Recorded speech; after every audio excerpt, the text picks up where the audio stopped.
Today I'm going to share a cheap and easy way to create a little hidey hole food plot to get those deer within 20 yards. Hidey hole food plots are an important part of our hunting strategy at the proving grounds. They make great hunting locations. If you design a hidey hole in the correct location, manage it appropriately, it can create some great hunting opportunities. Hidey hole food plots are so effective because they create a bottleneck. They create an attractive food source, often 20, 30 yards wide. Any critter in that food plot feeding is within bow range. If you can locate your hidey hole next to a bedding area and you can enter, hunt, and exit without alerting deer, well, that hidey hole gives you a chance to see critters more often during daylight hours. They don't have to move very far from that bedding to a food source. Those few extra moments can be the difference between seeing a nice buck during shooting light and going home empty-handed. You may be thinking it's too early to start talking about fall hunting strategies, but hidey holes play such a key role in how we hunt the proving grounds that we manage them year-round. So today, I'm going to walk you through the steps of why and how we plant our hidey hole food plots with a warm season crop. Planting a warm season blend in a hidey hole does several things. First, it's going to help suppress weeds throughout the growing season. It's also going to be pulling nutrients. We often talk about recycling nutrients, slow release fertilizer. Plants that are growing, they die, decay, not only what's on top of the ground, but their roots. Those are feeding microbes. We're improving the soil's health, and they're recycling those nutrients from the plant back into the soil for the next crop, which is going to be our fall crop. So you want a healthy fall crop? We need to start thinking about those nutrients we're going to be recycling to produce a great crop to hunt over later this fall. Now, we aren't producing tons and tons and tons of forage in a little 20 or 30 yard hidey hole food plot. But what we are doing is we're creating an attractive food source during the growing season, and deer are learning, hey, there's food over here, and they start frequenting the area. If you plant the right species, you can get the benefit of also hunting over it during the fall. A great example is last year, we planted green cover seeds, super summer release in our food plots, and one of the species in that blend was Milo. Late summer, we had those droughty conditions.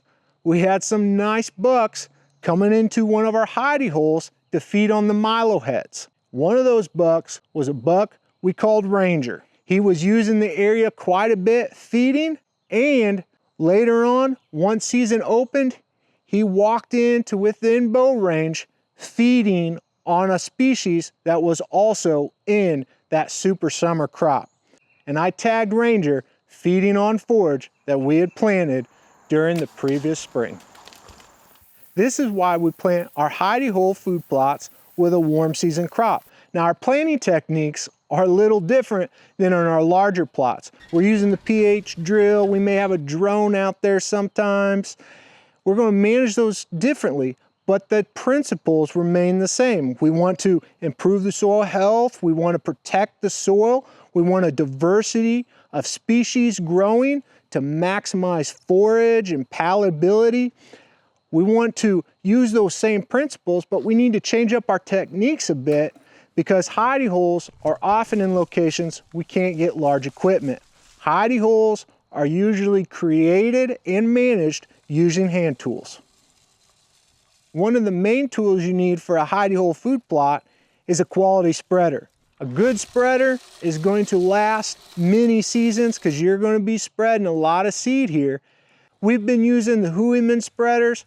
They're great because you can get a lot of seed in that spreader, as it's got a great chest harness, helps distribute that weight, makes it very easy to carry, and it makes quick work of broadcasting seed. Now, we're always planting our hidey hole blends at a higher planting rate. We're planting at 1.5 or 2 times the recommended drilling rate. For example, here at the proving grounds, many of our Hidey holes we broadcast for about 80 pounds per acre. Now, Hidey holes are 1/10 of an acre or 1/4 of an acre at the largest. It's not a lot of seed. You can get that in your spreader. You go back and forth a couple times, go north and south, then east and west. Make sure you get good coverage, and you're on to the next Hidey hole. We're planting the green cover seed, Super Summer Release. It's got a lot of species in there. That's going to maximize forage growth, get a lot of different short, medium, and tall species, shading out the ground so we don't have weeds. Gonna offer a lot of browse. Pack in as many species as you can into your Hidey holes. Remember, they're small, so if you got a lot of species in there, it will help take that browse pressure away so you have forage throughout the entire growing season. Growing Deer is brought to you by Bass Pro Shops and Cabela's. Also by Green Cover Food Plots, Winchester, PH Outdoors, Black Widow Bows, Poultry Mobile, Steel, Fleet Outdoor Apparel, Morel Targets, Fourth Arrow, Soil Pro Outdoors, Scorpion Venom Archery, Case IH Tractors, Burris Optics, and Redneck Hunting Blinds. Just like our large plots, we like to implement the release process in our Hidey holes, and that means we're planting green. If we can, if we have limited weeds, we like to just go in right into the standing cereal rye, which was planted in our fall crop. It's matured, making a seed head. There's going to be some clover underneath. It's green. We're just walking through there, broadcasting, and if there's enough sunlight reaching the ground and there's enough soil exposed that that seed is making good soil contact, we don't need to use any herbicide. We don't need to disc the soil. We go right in, plant green, just like we do in our large plots. The nature of Hidey holes often results in poor soil conditions. They're in the middle of the timber and trees have been sucking nutrients for years, and you just open a little spot in the timber like we have behind us, just enough to get sunlight to the ground. Well, those trees that were growing, they've robbed the nutrients for many, many years. So the soil's fairly poor. Or it's an old logging deck and there was a lot of compaction with heavy equipment and scarring the soil over time. Or an old pasture that has been left and abused and you're reclaiming it, creating a little Hidey hole. Those type of locations often have poor soil. So if you want to maximize your soil productivity, which means more growth for the forage, that equals better forage for healthier venison that you're going to be tagging later on this fall, you can do like we're doing at the proving grounds and apply Soil Pro Outdoor, an all-natural product that adds microbes, bacteria, fungi, repopulating those soils with microbial activity to increase the amount of nutrients that can be moved into the forage. That's what we're doing to improve our soil health on top of using plants. Broadcasting works best when you get really good seed to soil contact and you broadcast right before or during a good rain, 1/2 inch or more.